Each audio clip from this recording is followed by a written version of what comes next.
Amigos, buenos días, bienvenidos a 24 horas. Hoy es 7 de junio, son las 7 en punto de la mañana. Estamos listos para informarles y para las entrevistas. Liz, qué gusto saludarte, ¿cómo estás? Bien, Milton, el gusto siempre es mío de compartir contigo y con ustedes, amigos televidentes. Como tú decías, listos para informar. Acá en Guayaquil te cuento que con una llovizna desde ayer hay una garúa en toda la ciudad bastante fuerte, clima bastante raro también, como frío en la mañana, frío en la noche, garuando, en la tarde un poco de sol. Así estamos. Bueno, acá en Quito te cuento que el cielo está completamente despejado. Aprovechen porque seguramente será hasta mediodía, luego lloverá. Así es el clima de Quito. Vamos a analizar hoy en las entrevistas el tema de la inseguridad y esta guerra que todos están pidiendo sea unificada. Todo el país contra la delincuencia. Va a estar con nosotros el general Luis Lara Jaramillo, ministro de Defensa Nacional. Y también nos va a acompañar para analizar el mismo tema, sobre todo después de la reunión que se realizó el día de ayer en la Escuela Militar Eloy Alfaro, Cintia Viteri, alcaldesa de Guayaquil, para conocer sus impresiones de ese Encuentro Nacional por la Seguridad. 7 de la mañana con 2 minutos y vamos a empezar a revisar las principales noticias. Y una cosa antes, muertos todos los días en el país y algunos políticos creen que el Ecuador es un circo. 7 y 2.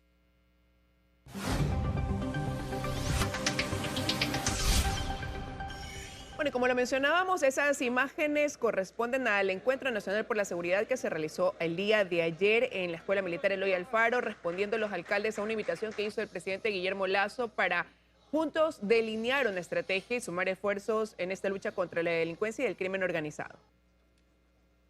3 horas de reunión en la que estuvieron alcaldes de todo el país, gobernadores, prefectos, ministros, altos mandos de la fuerza pública, de las Fuerzas Armadas, la Policía Nacional.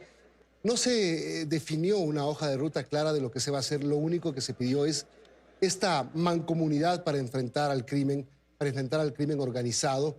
El presidente dijo y les pidió a los GATS gastar bien los recursos. Tienen plata, gástenla bien.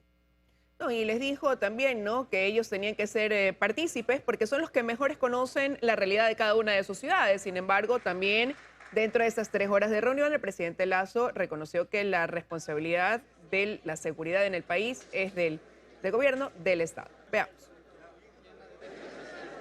El enorme casino de oficiales de la Escuela Superior Militar se copó con más de 300 autoridades, entre alcaldes, prefectos y gobernadores, que acudieron al llamado del presidente de la República al Encuentro Nacional por la Seguridad.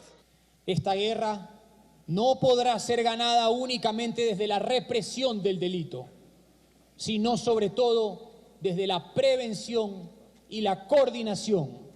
Y en eso y en todo, el rol de ustedes es fundamental. Con el presidente de la República a la cabeza, los ministros del área política y de seguridad se reunieron por más de 3 horas con los alcaldes para pedirles mayor compromiso en la lucha contra el crimen organizado y que no le dejen solo al gobierno central.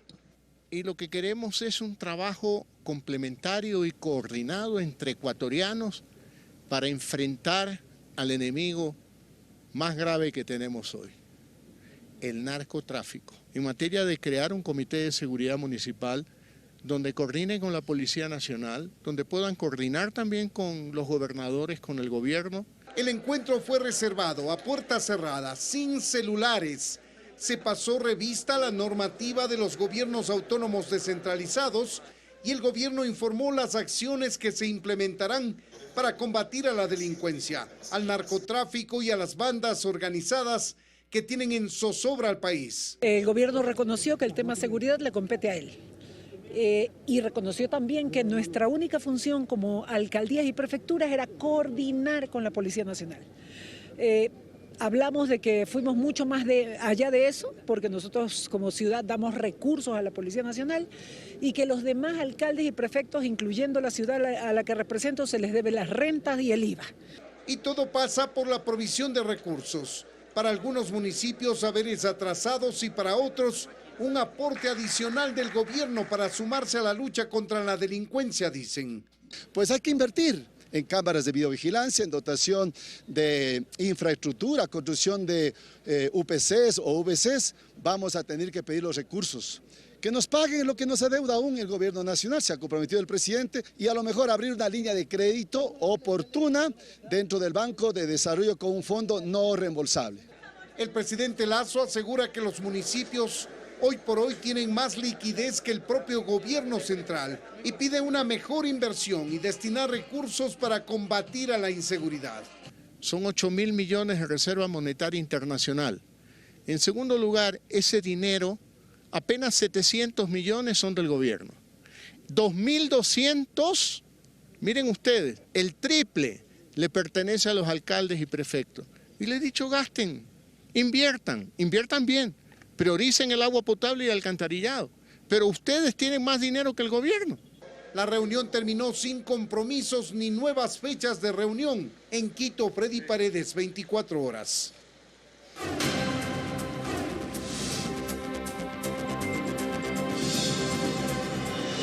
Es momento de las entrevistas en 24 horas. 7 de la mañana con 6 minutos vamos a comenzar las entrevistas. Está con nosotros el ministro de Defensa Nacional, general Luis Lara Jaramillo. General, gracias por acompañarnos. El tema de seguridad sin duda es lo que nos compete a todos y lo que le compete estrictamente a la fuerza pública. Las Fuerzas Armadas están comprometidas con este tema. Se creó una fuerza de tarea conjunta en Esmeraldas. ¿Qué tiene de diferente la fuerza de tarea conjunta de lo que está pasando en el estado de excepción en Esmeraldas? ¿Qué cambia? Buenos días.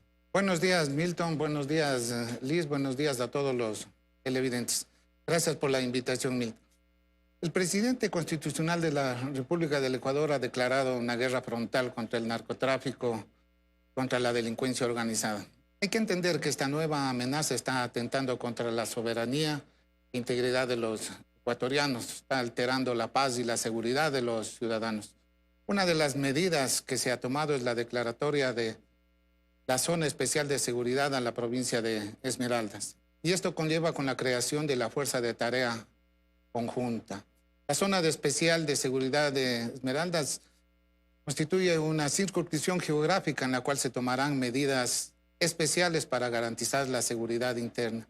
Justamente la Fuerza de Tarea Conjunta es la responsable y tiene como misión y objetivo el garantizar la seguridad en la provincia de Esmeraldas. Está comandada por un general del ejército. Sí, la Fuerza de Tarea Conjunta está conformada por miembros de las 3 ramas de las Fuerzas Armadas y tiene un contingente de la Policía Nacional y está al mando de un señor general de la Fuerza Terrestre. ¿Qué resultados van a esperar en los próximos días? A diferencia, y le repito otra vez, señor ministro, de lo que está pasando bajo un estado de excepción en Esmeraldas. ¿Qué marca la diferencia?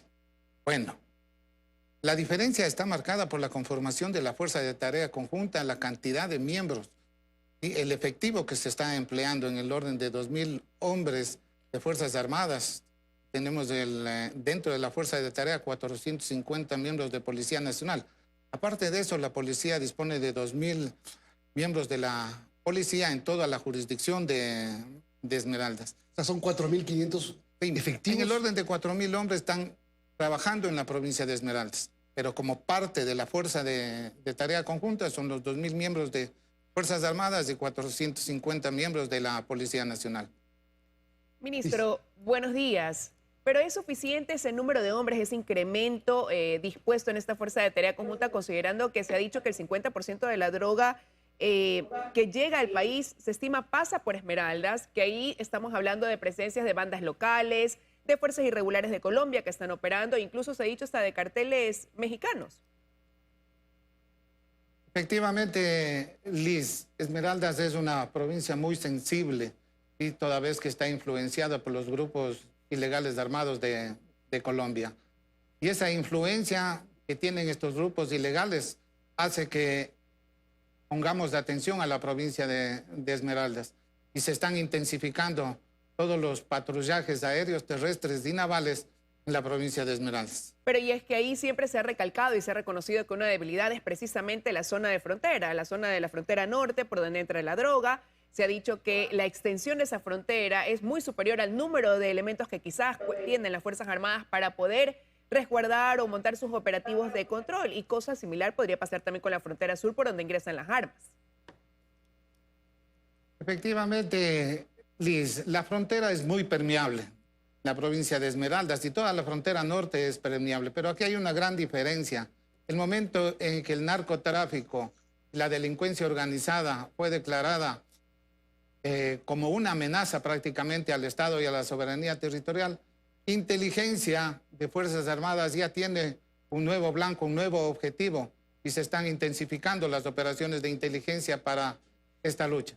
¿Hay los recursos necesarios para intensificar las labores de inteligencia, sobre todo, que es lo que de alguna manera se viene anunciando desde hace varios meses? Los recursos son limitados, pero tenemos el compromiso y la palabra del señor presidente constitucional de la República, luego de haber conocido las necesidades de Fuerzas Armadas, de incrementar y fortalecer estas capacidades. Compromiso y palabra del presidente.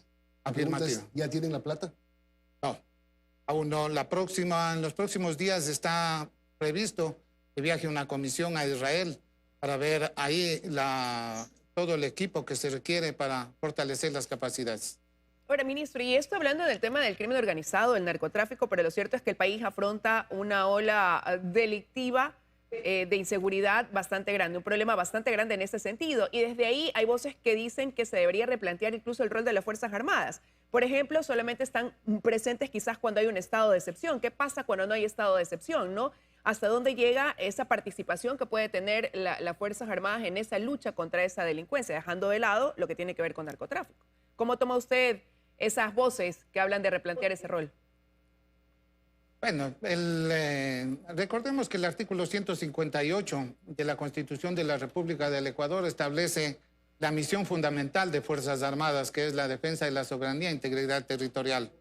El aparecimiento de las nuevas amenazas obliga al Comando Conjunto de las Fuerzas Armadas a adquirir nuevas competencias para poder enfrentar estas nuevas amenazas. La pregunta es, ¿las Fuerzas Armadas están preparadas, tienen la preparación para enfrentar estos delitos, para enfrentar el crimen en la calle, para enfrentar bandas de narcotraficantes? Por concepción, las Fuerzas Armadas están preparadas para otra cosa. Ese quizás sea un poco el debate del rol de Fuerzas Armadas. Sí, Fuerzas Armadas tienen que prepararse para combatir estas nuevas amenazas. ¿Qué están haciendo últimamente? Sí, se están actualizando la doctrina, está actualizando la brecha tecnológica que tenemos, con la brecha tecnológica, los recursos logísticos, del entrenamiento, la capacitación. Todo esto está inmerso dentro de una planificación estratégica que tiene el Comando Conjunto. La política de defensa nacional fue establecida por el Libro Blanco. El último Libro Blanco, ministro, ¿de qué habla? ¿Se puede cambiar el Libro Blanco de Fuerzas Armadas un poco para reorientar la preparación y la estrategia de Fuerzas Armadas? Efectivamente, al momento estamos actualizando el Plan Nacional de Seguridad Integral. Una vez actualizado este Plan Nacional de Seguridad Integral, hay que actualizar el Plan de Defensa, tiene la política de defensa, la directiva de defensa. Y en este plan están inmiscuidas ya, insertadas las nuevas amenazas, y eso va a determinar justamente las nuevas competencias de Fuerzas Armadas. ¿Hacia dónde irían dirigidas esas nuevas competencias, ministro? Porque ya estas nuevas amenazas están plenamente identificadas. Sí, las nuevas competencias irían a la lucha frontal contra el narcotráfico y la delincuencia organizada, dentro de los ámbitos de competencia que tienen las Fuerzas Armadas, y que lo que queremos es llevar esta lucha a las fronteras, porque mientras nosotros estemos en las fronteras intensificando estas operaciones, la droga va a ingresar con dificultad al país. Y al minimizar el ingreso de la droga, lógicamente la violencia al interior del país se va a minimizar. O sea, no tanto quizás el acompañar en estos operativos que se hacen por las calles a la Policía Nacional, el estar fuera de los recintos carcelarios, sino más bien desplegar toda esa estrategia a la frontera. Sí, queremos llevar la lucha contra esta amenaza a las fronteras. Esto va a alivianar la lucha interna y el trabajo de la Policía Nacional. Ministro, sé que usted tiene que salir ya mismo, por eso empezamos la entrevista más temprano. No quiero dejar que se vaya sin un tema importantísimo, el control aéreo del país. ¿Qué pasa con el radar de Montecristi? ¿Cómo está cubierto este espacio aéreo? ¿Qué pasa con el radar de Santa Elena, que se anunció que iba a ser instalado pocos meses después del radar de Montecristi que se dañó? Bueno, con respecto al radar de Montecristi, estamos esperando el fallo de la Fiscalía General del Estado. La empresa Indra, el día de hoy justamente realizará una evaluación de los daños, y de acuerdo a eso se aplicará los seguros correspondientes. Se está complementando la seguridad aérea, la vigilancia aérea, con otro tipo de radares que son de menor alcance. Se han intensificado los patrullajes aéreos y los patrullajes terrestres. Estamos intensificando las operaciones a fin de poder controlar el espacio aéreo. Aparte de eso, se tiene convenios con las fuerzas aéreas de México y de Colombia, quienes nos proporcionan inteligencia ante alguna información de un tráfico ilegal. ¿Se puede decir que el espacio aéreo está cubierto, la parte que dejó de cubrir el radar de Montecristi? Está cubierto. ¿Y qué pasa con el radar de Santa Elena? El radar de Santa Elena se está visualizando para ver la ubicación exacta. ¿Todavía no se sabe? No. Pero no se anunció que se iba a poner en las próximas semanas luego del de Montecristi. Está complementando, como le decía, con radares de menor alcance. Ahora, ¿cuándo estará listo el radar de Santa Elena? El radar de Santa Elena yo considero que estará listo en menos de unas 3 semanas. Puesto, ¿Sí? Instalado. Considero que sí. Ministro, no quiero dejar de preguntarle 2 preguntas en una. Usted decía, después de lo que pasó con el radar de Montecristi, que al menos 16 oficiales y 9 aerotécnicos de la FAES enfrentaban un proceso por la falla en el manejo o la seguridad de ese radar. Eso por un lado. Y también anunció que habían más de 130 elementos activos de las Fuerzas Armadas que estaban involucrados en este caso de Big Money. ¿Cómo avanzan los 2 procesos? ¿Qué novedades hay dentro de este caso? En lo que corresponde al proceso de los radares, los procesos administrativos disciplinarios se encuentran en una etapa de apelación. Lo referente al personal involucrado en la captación ilegal de dineros, la semana anterior recibimos el parte policial ya oficial de parte de la Unidad Judicial de Quevedo, en el cual indica que existe 3.001 registros y una vez procesado, se determina que 247 miembros de Fuerzas Armadas estarían involucrados en la captación ilegal de dineros. Estos listados han sido remitidos ya a las diferentes fuerzas para que se inicien los procesos administrativos disciplinarios. Ministro, muchas gracias por acompañarnos y sobre todo por explicarnos del tema de lo que está ocurriendo con Fuerzas Armadas, el tema del control aéreo, que es importante, colaboración de Colombia, colaboración de México con inteligencia en espacio aéreo. El radar de Santa Elena estaría instalado en 3 semanas. Hoy vienen a hacer una inspección en el radar en lo que la empresa Indra, ¿no? La empresa Indra, afirmativo. Gracias, ministro. Buenos días. Gracias, optimista. Vamos a una 7:22 pausa. de la mañana seguimos hablando del tema de inseguridad en el país. El robo a personas en la capital se incrementó en un 40% en lo que va del 2022, cifras que da la Policía Nacional. Marzo ha sido el mes con mayor número de casos y eso ha llevado a una convocatoria que reúne a más de 100.000 actores de la capital a crear, ¿no? Una red de seguridad para combatir esa inseguridad que hoy hay en Quito. Sí, lo que se busca es articular entre las autoridades y la sociedad civil acciones en conjunto. En esa reunión, Policía Nacional, ECU 911, el Ministerio del Interior, las cámaras de la producción. Un tema muy importante, los transportistas escolares, los taxistas.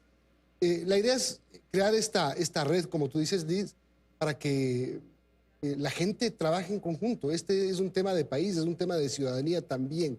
Cierto es que el Estado tiene la obligación de garantizar la seguridad de los ciudadanos, pero nosotros como ciudadanos también tenemos el deber de cuidarnos y de hacer algo por nuestra comunidad.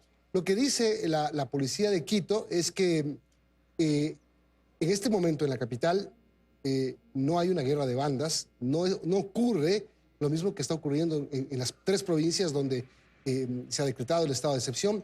Más bien, el tema es delincuencia común, robo de accesorios, robo de casas, asalto a personas, pero con mucha violencia, decía el comandante del DMQ. Te agreden, te hieren antes de robarte y después de robarte. Claro, y eso lo hemos visto, ¿no? Aquí hemos mostrado algunos de esos casos. Algo que me parecía súper interesante también, Milton, dentro de lo que tú mencionabas, quienes se están sumando a esta red de seguridad, también las universidades. Se decía que, por ejemplo, la Universidad Central y la Universidad Católica van a formar parte de este proceso de selección de nuevos agentes policiales para la ciudad. Se prevé también incrementar ese número de efectivos. El municipio de Quito se ha ofrecido también a dar más de 120 motocicletas para poder sumarse en esta lucha contra la delincuencia común que enfrenta la capital. Escuchamos lo que dijo Santiago Guarderas y también lo que dijo el ministro del Interior, Patricio Carrillo.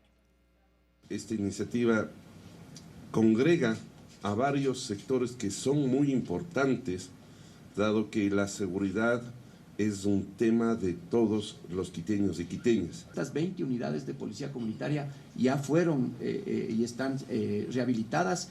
En esos sitios ya los policías desde esta semana van a estar presentes y aparte se han habilitado también para atención ciudadana alrededor de 24 o más, siendo en total 44 unidades de policía comunitaria. Bueno, todo este detalle de esta reunión ayer te lo cuento porque a mí me invitaron a esta mesa y sí, la responsabilidad de nosotros como comunicadores, como representantes de medios de comunicación es seguir haciendo lo que estamos haciendo, exponiendo lo que está ocurriendo, dando cabida a las voces. Ahora mismo, como por ejemplo en la capital, barrios se están organizando para colaborar con la policía, colaborar con las UPCs, poner alarmas comunitarias, pagar guardianías, etcétera. Porque a veces uno siente que no queda más, que la labor tiene que ser de la propia comunidad. Y como tú dices, es un tema que convoca a todos.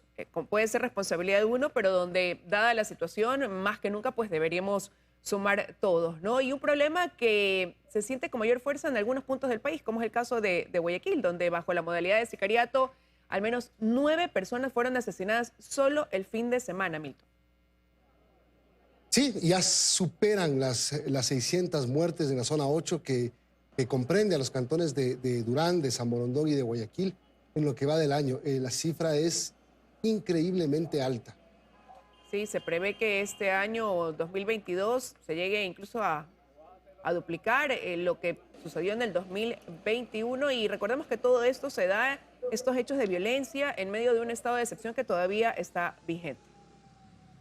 Son las 7 de la mañana con 27 minutos y vamos a cambiar de tema. Vamos a hablar de la política y la revocatoria que se ha pedido por parte de algunos grupos al presidente Lasso. Son 3 pedidos de revocatoria del mandato que los tiene el CNE contra el presidente y el vicepresidente de la República. Sí, uno está dirigido a la revocatoria directamente de la función del presidente, otra del vicepresidente y un tercero para ambos, ¿no? ¿Qué pasa ahí? Tienen 7 días hábiles para poder, tanto el presidente como el vicepresidente, enviar su información. Tras esto de aquí, el CNE tendrá que decidir si da paso o no a este procedimiento ciudadano. Y si da paso, tendrán quienes han solicitado esta revocatoria del mandato que recaudar aproximadamente 2 millones de firmas que avalen ese pedido. Que también en este discurso el 24 de mayo se refleja su presunto incumplimiento, aseguran quienes promueven la revocatoria de mandato del presidente Guillermo Lasso. Ellos explican la razón por la cual tras cumplir un año buscarán que deje el poder. Pese a que su discurso es diferente a la realidad del país, está ahí la realidad. No es el país que el presidente dijo que iba a construir y no es el país que el presidente dijo que tenemos. Y no es el único pedido. El Consejo Nacional Electoral tramita 3 recursos contra el presidente y vicepresidente. El secretario general del CNE explica que las autoridades tienen 7 días para manifestarse. Conteste de forma argumentada, motivada, la motivación correspondiente. De acuerdo con el abogado constitucionalista André Benavides, la norma permite que se dé trámite a este procedimiento tras cumplir un año en el poder. Por haber incumplido, por ejemplo, su plan de trabajo, incumplimientos de carácter legal y constitucional. Y el argumento de que hay incumplimiento del plan de gobierno del presidente debe ser razonado y explicado como parte de los requisitos a presentar ante el CNE. Debe establecer las razones fundamentadas. Es la legitimidad democrática que se requiere para todo proceso electoral. Una vez transcurridos los 7 días que tienen el presidente y vicepresidente para contestar, es decir, hasta el 13 de junio, el Pleno del CNE cuenta con 15 días término para resolver según corresponda. De ser el caso, en el supuesto de que el CNE autorice la revocatoria, el peticionario tendría 180 días para recoger firmas. Esto según la Ley de Participación Ciudadana, con el 15% del último padrón electoral, es decir, alrededor de 2 millones de firmas de apoyo. El problema no es recolectar las firmas. El problema que estamos enfrentando ahorita es que el Consejo Nacional Electoral nos entregue los formularios. La revocatoria es un derecho y un mecanismo de participación ciudadana que puede aplicarse a cualquier autoridad electa. María Gracia Acosta, 24 horas. Previsiones del día, en breve, el presidente de la República parte rumbo a Los Ángeles, California, para participar en la 9ª Cumbre de las Américas. Sí, se tiene previsto que antes de salir de viaje, pues dé unas declaraciones en el aeropuerto Mariscal Sucre. Allá también en la agenda consta reuniones privadas, entrevistas con medios de comunicación, reuniones de trabajo con posibles inversores y también pues tendrá reuniones de tipo político. 8:30 se reinstala el caso Las Torres del 10º día en la Corte Nacional de Justicia, la audiencia de juicio. Y hay mucha atención sobre todo lo que pasará a partir de las 9:30 en el Pleno de la Asamblea. Se reinstala la sesión número 774, que es en la que van a terminar de tratar este segundo informe, el segundo debate más bien del proyecto de la ley que regula el uso legítimo de la fuerza. Hay posiciones que han cambiado al interior de la Asamblea, así que veremos qué pasa. Así es, hoy votan, hoy sale esta ley aprobada. Se prevé que sea una votación masiva en la Asamblea Nacional para que el Ejecutivo pueda sancionarla o mandarla directamente al registro oficial. Así está el día de hoy, 7:30. 7:30 de la mañana, eso iba a decir. Nos vamos a una pausa. Para regresar estará con nosotros ya la alcaldesa de Guayaquil. 4 de la mañana nos acompaña ya en este espacio la alcaldesa de Guayaquil, Cynthia Viteri. Buenos días, gracias por estar con nosotros. Salió de la reunión usted ayer con el presidente de la República y otras autoridades diciendo que fue más de lo mismo, que entraron como salieron. ¿Por qué? Buenos días, Liz. Buenos días a todos los que nos están escuchando.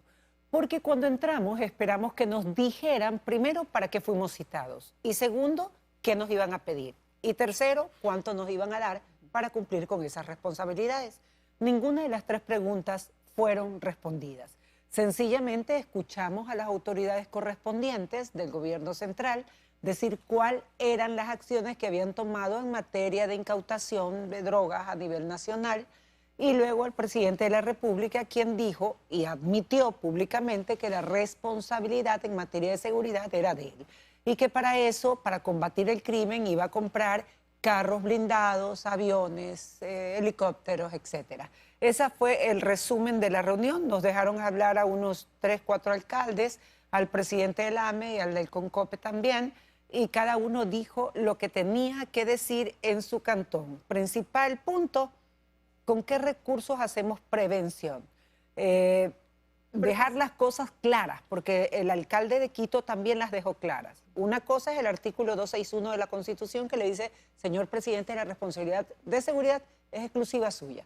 ¿Qué les dice a los gobiernos seccionales? Pueden coordinar con la policía, nada más. En ningún lugar le dicen denle un centavo. Pero quizás una de esas preguntas sí se la respondió después, porque usted dice cuánto nos iban a dar. Ahí prácticamente a la salida el presidente Lasso decía en declaraciones que ustedes tienen más dinero que el mismo gobierno y que más bien lo inviertan bien. Nosotros solamente como municipio de Guayaquil tenemos atrasados 60 millones de dólares entre asignaciones e IVA que no ha sido pagado. Ahora, con todos los municipios pequeños que estaban ahí, no tienen recursos para nada. Nos decían que debemos trabajar en prevención. Gracias a Dios, en Guayaquil trabaja en recuperación de chicos con drogas, con centros inmensos de rehabilitación. Trabaja con chicos con discapacidad, trabaja educando a 14,000 niños en sus mismas casas, trabaja dándoles las herramientas tecnológicas, trabaja en becas, dando más de 14,600 becas. Sí, Guayaquil está trabajando en prevención, no solamente en colaboración económica con la policía. Pero ellos son municipios pequeños.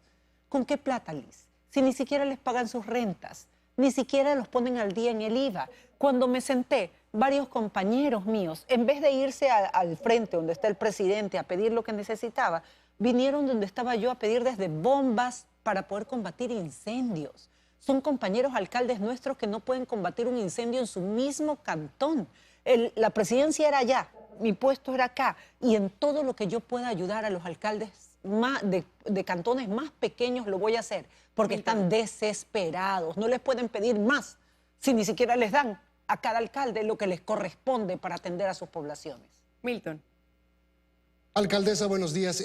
Yo quisiera que nos explique cuál fue la intención en traer de Guayaquil a Quito ayer las camionetas, los efectivos de la ATM. ¿Qué se quiso mostrar con eso? Simple, Milton. ¿La reunión para qué fue? Para pedirnos a los alcaldes que colaboremos con seguridad. ¿Qué hizo el municipio? Llevarle a disposición del presidente para que pueda ver, para que no le cuenten qué es lo que estamos haciendo en materia de seguridad y ponerlo a su disposición. Camionetas negras, las nuevas camionetas del ATM, el personal uniformado, todo, y se lo llevamos al sitio donde él lo veía. Esto le dijimos, ¿Para eso señor hacía falta presidente. movilizar y gastar recursos? Bueno, lo que se hizo fue trasladar con los permisos correspondientes parte del personal, no todo, porque ayer se hicieron más de 100 operativos durante el día en la ciudad de Guayaquil, parte del Pero se personal podían de hacer 200 si es que tránsito las y de camionetas no venían. control. No te oí, Milton, perdón. Digo, pero se podían hacer 200 si es que no venían las camionetas. No, porque ese era el turno de la noche, no actúan simultáneamente. Pero y eso de ahí, Llevamos el turno de la noche con todos los permisos y con todas las autorizaciones que requieren los organismos de control. Y el objetivo fue, señor presidente, aquí está todo lo que hacemos y para que no se lo cuenten. Todo esto que traemos se lo ponemos ¿Cuánto le costó al municipio de Guayaquil?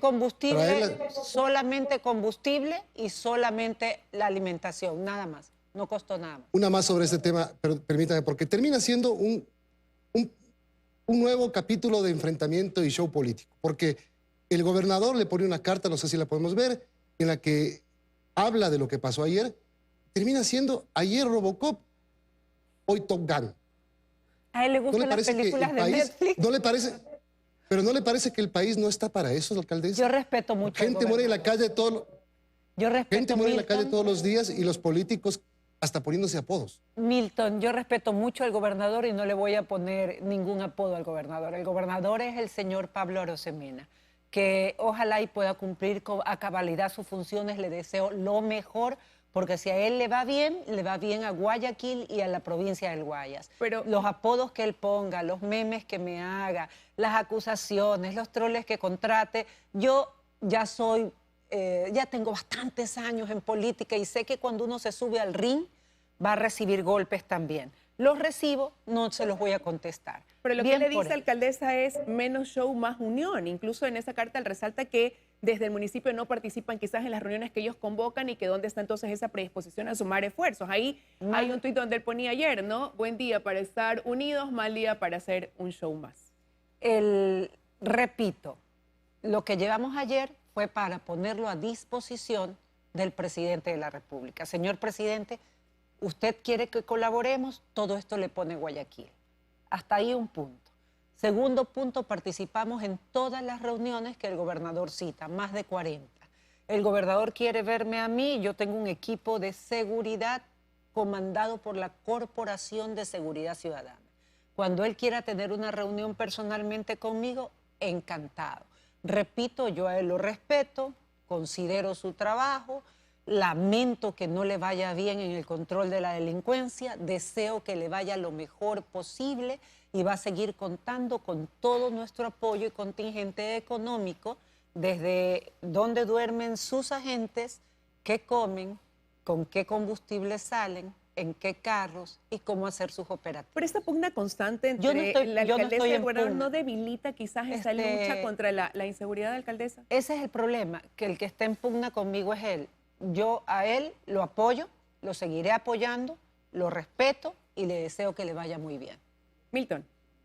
El mensaje de ayer, que justamente era ese, alcaldesa, el ministro Jiménez, le escuché cuando empezaba la reunión, porque luego fue privada, pedía este tema de la unidad. Entonces, usted aquí nos está diciendo que ya mismo, si el gobernador le llama, usted se vuelve a sentar con él. Totalmente, inmediatamente, Milton. No hay ningún problema, pese a que las reuniones que tenemos con la gobernación son semanalmente, más de 40, semanalmente para coordinar. Y no hay ninguna ciudad, y habría que preguntarle al gobernador mismo, que colabore tanto en materia de seguridad como lo hacen los guayaquileños, porque no es la alcaldía de Guayaquil, son los guayaquileños con recursos de los guayaquileños que eran para obras y servicios de los guayaquileños.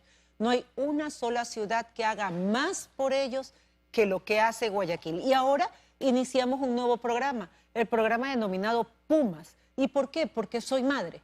Porque sé que todas las mañanas, cuando las mamás, y acababa de oír a Liz mandando a su hijo al colegio y despidiéndolo por un mensajito, todas las mamás, el terror que tenemos al mandar ahora a nuestros hijos al colegio es que dentro de nuestro colegio los asalten.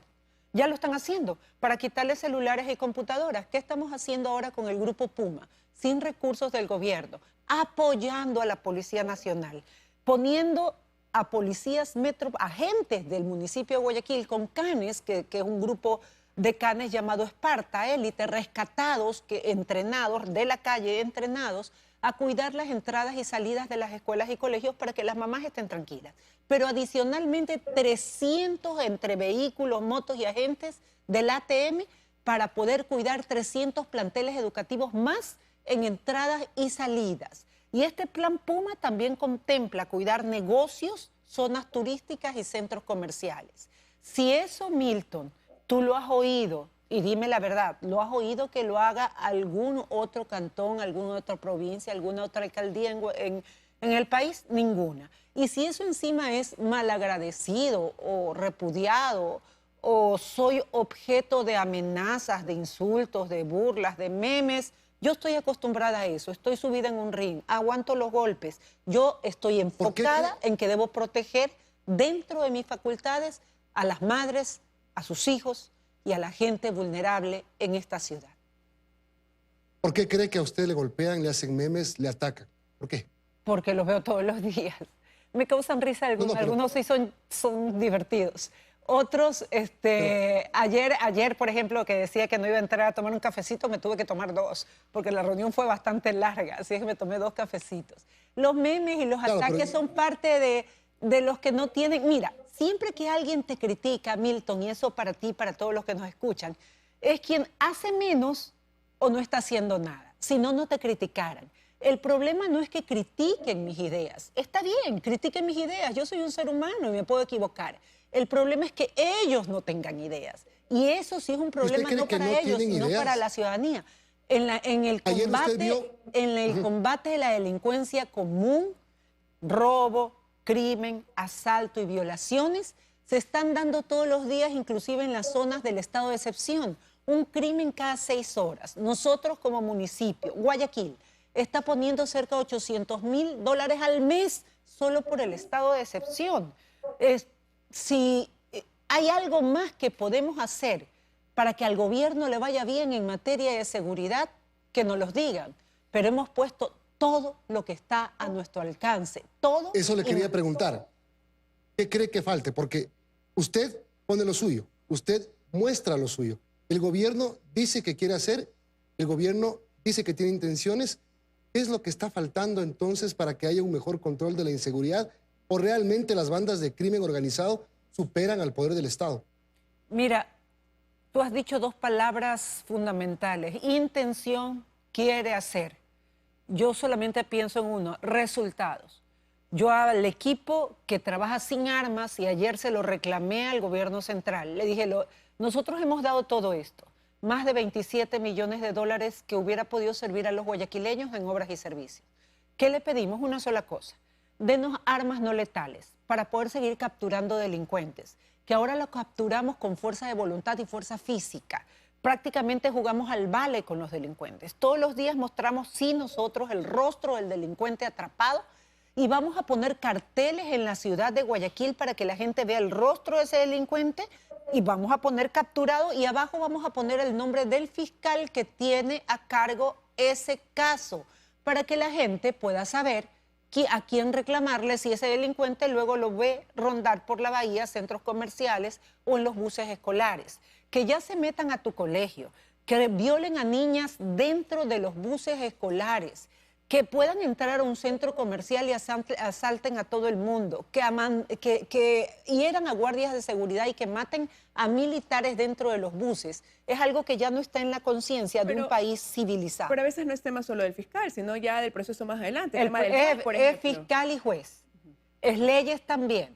Pero todo eso, Liz, solamente hago una pregunta, ¿le corresponde a un alcalde? Y no me refiero a mí.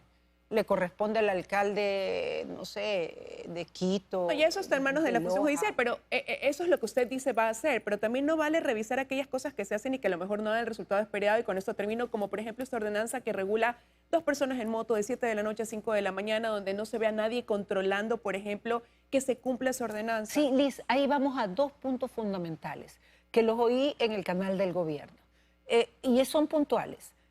2 personas en moto lo podemos controlar y lo hacemos, de hecho, con los agentes de tránsito. Pero ¿qué es lo que hace el agente de tránsito? Citarte, Liz. No puede quitarte armas y no puede llevarte preso. Para poder hacer control de dos personas en motos, tiene que estar la policía al lado para poder hacer la requisa de las armas, para poder revisar si estás armado y llevarte preso si tienes armado. Si un vigilante ve a dos personas en moto, lo único que puede hacer es darle una citación, es todo. Dos, nos criticaron por las placas. El gobierno ha dado 0 placas todo este año. ¿Cómo podemos controlar placas que el gobierno no da? Al final del día tiene que ser ese trabajo conjunto. Gracias, alcaldesa, por haber estado esta Tiene que ser en con conjunto nosotros. y ojalá que siga siendo en conjunto. Por mi parte, toda la disposición del caso. Gracias por haber estado con nosotros Gracias. esta mañana. Vamos a una pausa y ya regresamos. 7:51, Liz sigue mandando mensajitos. ¿Ya acabó? No estoy mandando mensajes, estoy revisando una información. Primero al niño para que vaya a la escuela, ahora al esposo para que se levante, vaya a trabajar. Da la información que tienes que dar.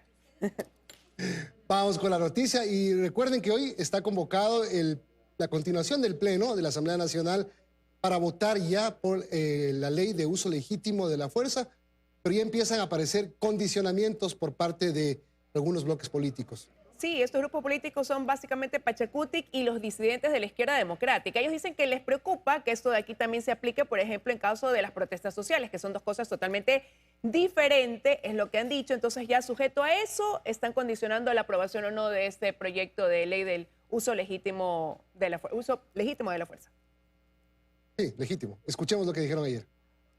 No pueden seguir mezclando, poniendo en el mismo saco que cuando los delincuentes cometen un acto delictivo, se pone lo mismo cuando el pueblo sale a levantar su voz reclamando el respeto a sus derechos. Y nosotros no podemos estar de acuerdo a dar nuestro voto para que mañana con esa ley vengan a arrastrarnos como lo han hecho muchas veces. Sin la ley de uso progresivo de la fuerza nos han arrastrado. ¿Qué? ¿Quieren que nosotros aprobemos una ley para que mañana nos sigan haciendo lo mismo? Más aún, sabiendo cómo está actuando este gobierno. Un gobierno indolente. Lastimosamente, esta ley vemos que no solamente habla sobre el uso progresivo, sino que la mayoría de las reformas es acerca de la protesta social. Y hay una grave alerta acerca de querer criminalizar la protesta y eso no lo podemos permitir. Por lo tanto, ese artículo hay que analizarlo y si en un escenario es posible que esos artículos no se aprueben y que lo demás, que sí tiene que ver con la ley de uso progresivo de la fuerza, puedan aprobarse. O sea, que sea una moción, que sea una aprobación por bloques o por articulados, creo que sería una salida. Bueno, el tema es que además ya no se llama ley de uso progresivo de la fuerza, se llama ley de uso legítimo de la fuerza. Y ellos van a votar hoy. Y ellos van a votar hoy, 9 de la mañana. Por eso decíamos desde el inicio que la atención está centrada en lo que va a pasar en el pleno de la Asamblea sobre este proyecto que se ha esperado tanto, ¿no? Y ahí está la respuesta del presidente de la Comisión de Seguridad, la que elaboró el informe para el segundo debate, el asambleísta Ramiro Narváez. Manifiestan que las Fuerzas Armadas van a participar en el control del orden público. No es así. Por Constitución, las Fuerzas Armadas tienen otro rol. Y un tercer elemento. Este país sería el único en donde prohíbe la utilización de armas letales en manifestaciones pacíficas, pero se hace una excepcionalidad para cuando hay delitos comunes. Cuando hay delitos comunes, la policía puede actuar de manera focalizada sobre ese hecho en específico. Y eso no quita protección a la protesta pacífica. Una ley que busca claramente dos objetivos. El primero, el fortalecer a las instituciones vinculadas con el tema de seguridad. Y segundo, el que esta herramienta también tenga límites para proteger los derechos de los ciudadanos ecuatorianos y que se eviten cometer excesos. Y hablando de legisladores, Estados Unidos le retiró la visa al asambleísta correísta Ronnie Aliaga. Él lo dio a conocer en su cuenta de Twitter, agregando que esta decisión responde a una persecución en su contra. Esto ocurre después de que se hiciera pública la fotografía en la que aparece Ronnie Aliaga junto a procesados por casos de corrupción en una piscina en Miami, pero dicen que este tema no tiene que quedar ahí, que tiene que tener una sanción dentro de la Asamblea Nacional el asambleísta Aliaga. Sí, recordemos que además ha anunciado la Revolución Ciudadana que el Comité de Ética también va a evaluar esta decisión, así lo dio a conocer incluso el expresidente Rafael Correa. Y dentro de todo esto, pues también la Comisión de Fiscalización continúa con ese proceso de investigación, está llamando algunas comparecencias. El día de ayer estuvo la fiscal Diana Salazar. Escuchemos al presidente de la Comisión de Fiscalización al referirse a estos temas que ayer se trataron, como tú dices, en la comisión. Esto confirma que Estados Unidos tiene más información. Estados Unidos no va a retirar la visa a un legislador por una fotografía en una piscina de Miami. Jamás he creído que el retirarle la visa a una persona o darle visa a una persona es sinónimo de honestidad. Si queremos nosotros luchar verdaderamente contra el crimen, hay que atacar a las organizaciones económicas. Lamentablemente, los funcionarios públicos no se encuentran exentos de caer en estas redes. El día de ayer, tras 8 meses de gestión, Francisco Cepeda, presidente del Consejo Directivo del IES, es el representante del Ejecutivo en esa institución, renunció a su cargo alegando problemas de salud y también las dificultades de gobernabilidad de la institución. Así es, en su oficio de renuncia dirigido al presidente de la República, Guillermo Lasso, dice: es muy difícil continuar, pues la gobernabilidad del IES está frágil, con el pedido realizado por su administración para renovar los vocales de los empleadores y de los trabajadores. Así las 7:57. Vamos a terminar, Liz. Sí, con eso de aquí nos estamos despidiendo y ya vienen las noticias de la comunidad. Espérenme un segundito que les voy a mandar a mis hijos a la escuela. Lo hago en el corte, como buena madre, para desearle que le vaya bien en su escuela. No, así es, está bien. Hay que cuidar a los niños hasta cuando uno pueda. Se va a hacer toda la vida.